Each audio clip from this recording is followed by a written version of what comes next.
వందే భారత్ రైలు అంటే అన్ని రైళ్ల కంటే అత్యంత వేగంగా వెళ్ళేటటువంటి రైలు ఇప్పుడున్న రైళ్లలో. కానీ ఆ రైల్లో ఏదైనా ఒక బోగీకి సమస్య వస్తే మొత్తం రైలు ఆగిపోతుంది. దాని ఇంపాక్ట్ దీనికి ఆలస్యాలు తప్పట్లేదు. ఇది తాజా వ్యవహారం. హైదరాబాద్ విశాఖపట్నం లాంటి సాధారణ దూరం తిరిగే సగం రోజు ప్రయాణ సమయం సూపర్ ఫాస్ట్ ఎక్స్ప్రెస్ రైళ్ళని తీసుకుంటే ఒక రైలు హైదరాబాద్లో బయలుదేరుతుంటే అదే సమయానికి దాని జత రైలు విశాఖపట్నంలో బయలుదేరుతుంది.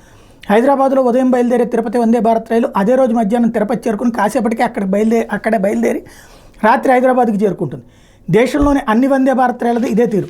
ఇక్కడే ఇప్పుడు సమస్య ఏర్పడుతోంది. ఒక చోట రైలు బయలుదేరేటప్పుడు సాంకేతిక సమస్య ఏర్పడి ఆలస్యంగా బయలుదేరితే గమ్యస్థానం చేరి తిరిగి అక్కడ బయలుదేరేందుకు జాప్యం తప్పట్లేదు.